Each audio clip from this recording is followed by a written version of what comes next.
Hi there, this is Matthew.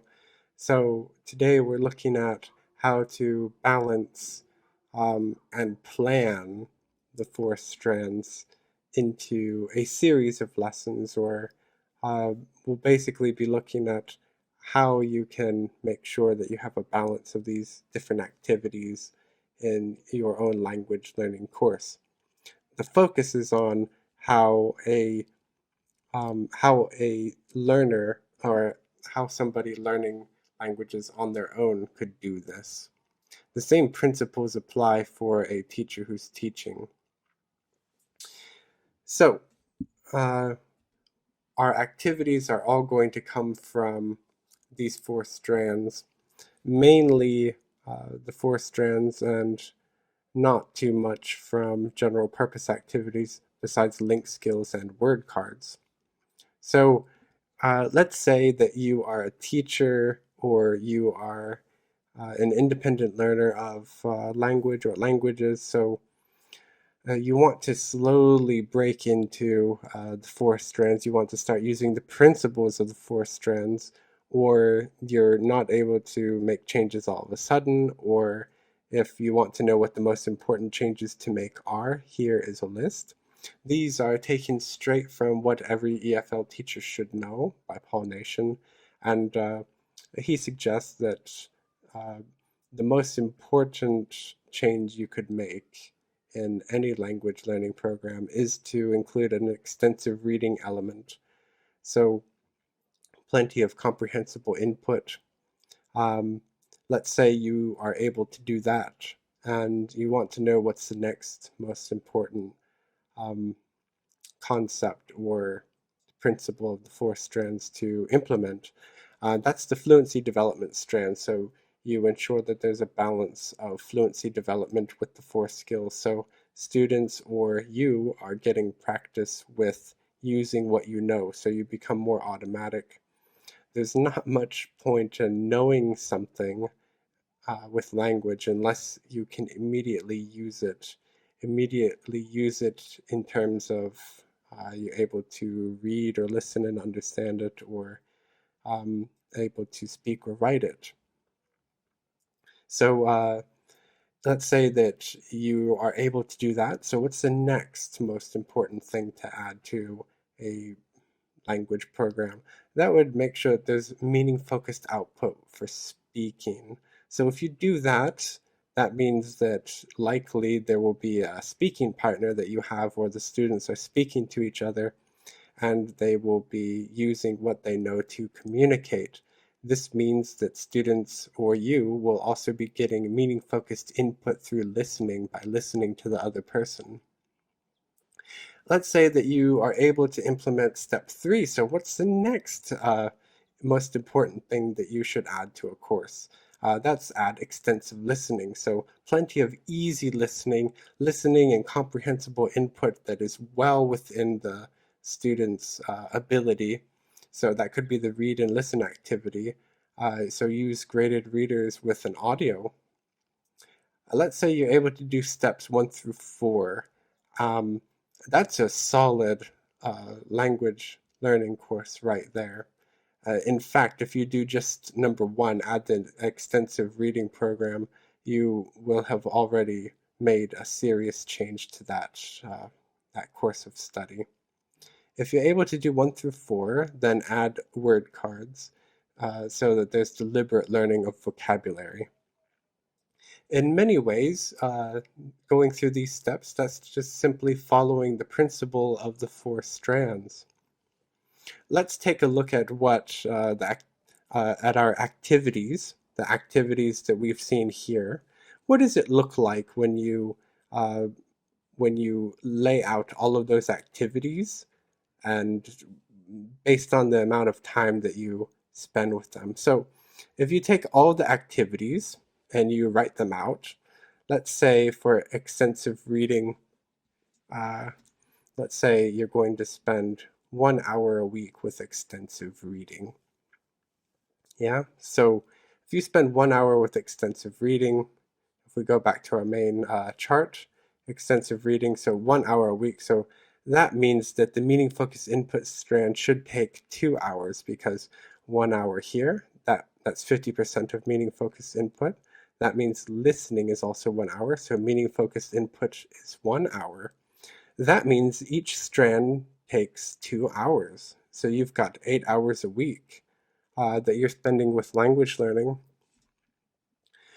So that's how you keep it balanced, really. So if extensive reading is the most important component to add to a course, then you can figure out how much extensive reading you can do on a course uh, and still keep the other areas balanced with the rest of your time. So maybe a better way of saying this is figure out how much time you have a week for language learning. If you find that you've got something like 10 hours, or if you've got something like 4 hours, then if you got 4 hours, that means 1 hour in each of these strands per week. That doesn't mean 1 hour in one go. It just means you've got 30 minutes a week with extensive reading.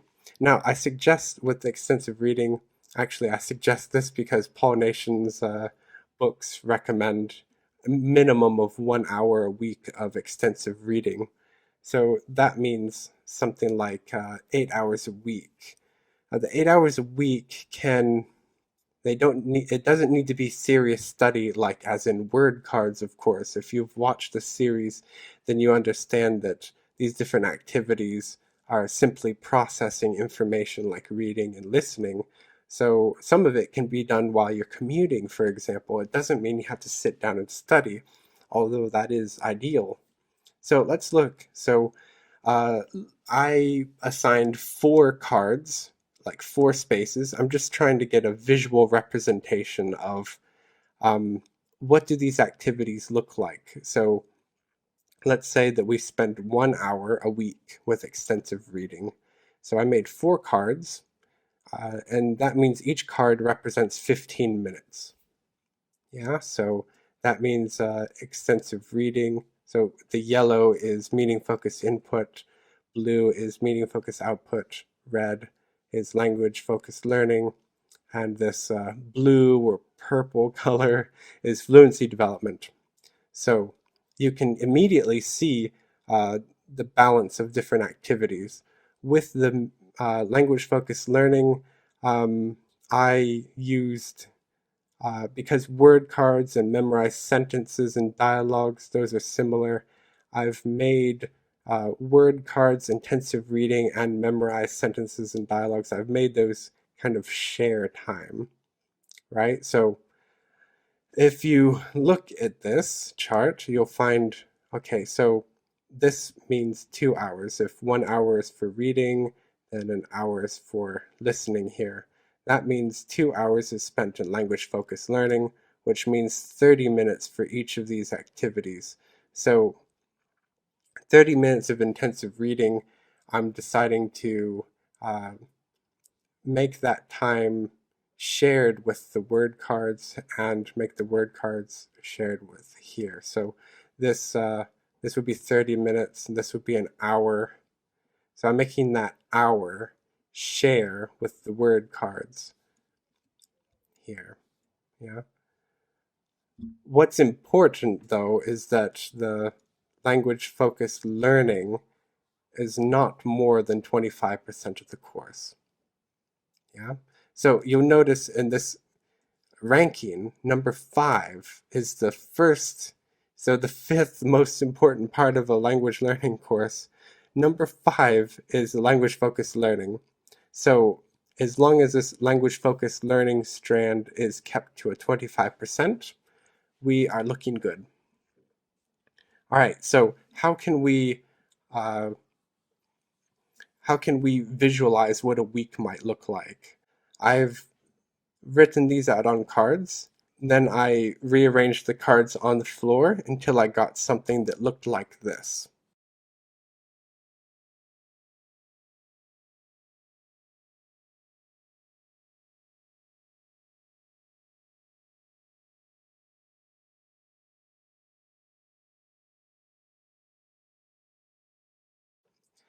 Okay, so in this example, this well, this table is a product of rearranging these cards out on the floor. So I've decided to give 1 hour a week to each strand. So that means 30 minutes a week is spent for extensive reading. Now, it's better to give a full hour. I'm just giving you an example.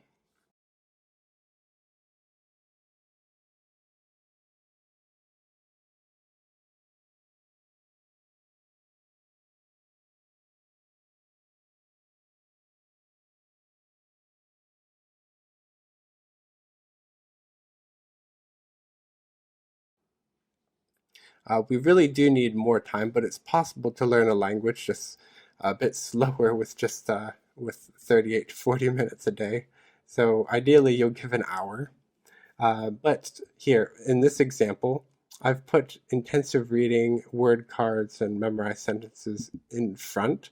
So let's imagine we have a course book, or we have some book, teach yourself. We've got some book that we're following, and it has text, it has dialogues, it has reading and listening. So uh, those texts are usually vehicles for vocabulary and learning grammar.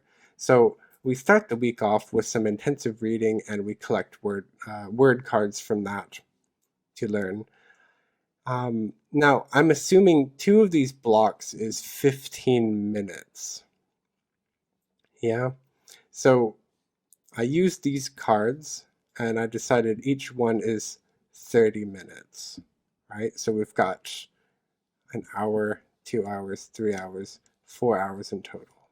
So a total on the course for extensive reading, we've got 30 minutes in the week. That's not much time at all, but it would be better to give double that time. But let's see. So we start with intensive reading, and something like 15 to 20, 22 minutes we spend word cards and intensive reading. And then the rest of the time, for about 15 minutes, we do some speed reading with our extensive reading that we did last week.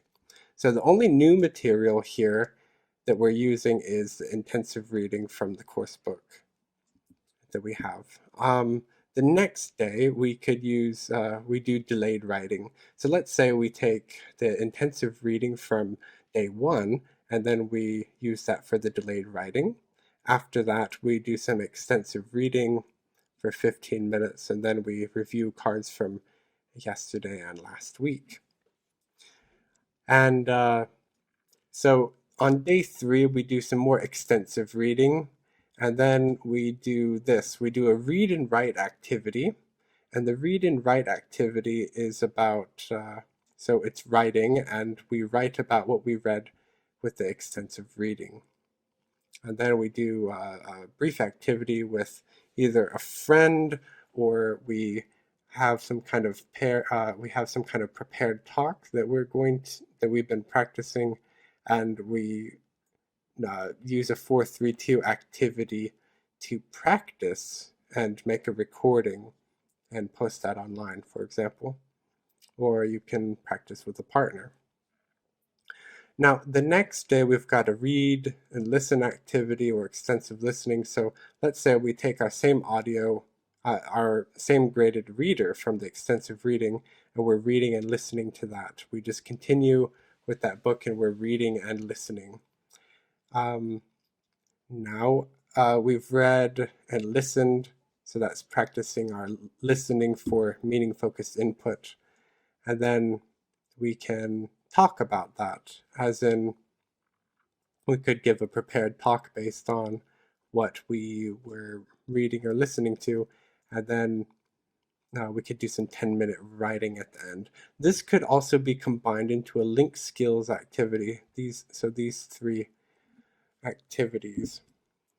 So we've got listening mainly, next is speaking, next is writing. So these could be linked into a linked skills activity.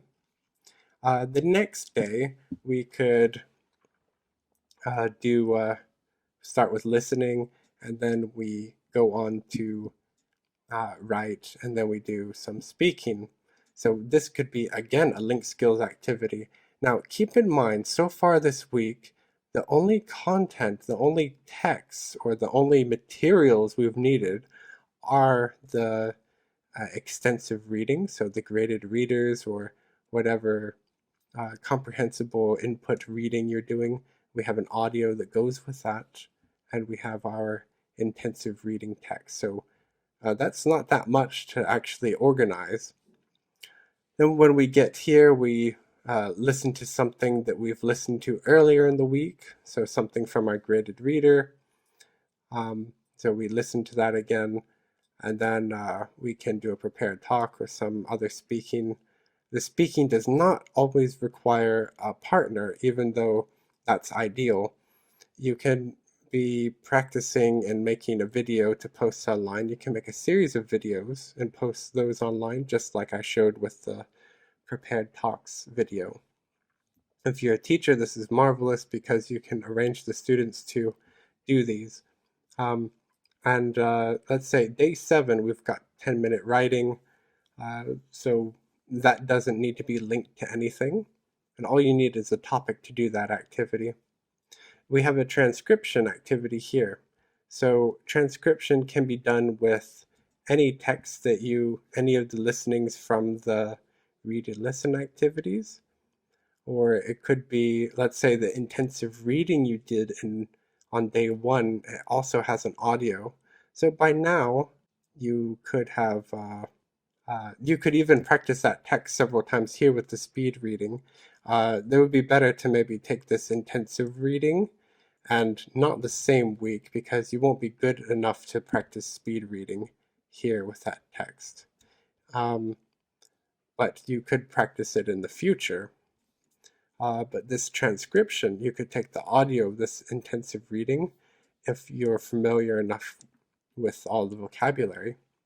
What you should be aware of is that you don't need that much material really to put the 4 strands into practice because linked skills makes it very easy um, to allow language learning to happen, to plan for language learning and keep it balanced with very minimal materials. It really doesn't take as much time as you think to plan for a balance in a course. Um, you don't need to have a week's worth of time. It's just a reasonable amount of time. So let's say a 2-week period on a course, where if you look at the breakdown of activities, you should see a rough balance in those activities. So in 1 week, it could be heavily focused towards meaning focused input and output or language focused learning and meaning focused input. And then week 2 could focus a lot on, or mainly on, meaning focused output and fluency development. So it's fine if you spread it over a 2-week period as opposed to a 1-week period. That might be easier for you to do. All right, thanks for watching this whole video.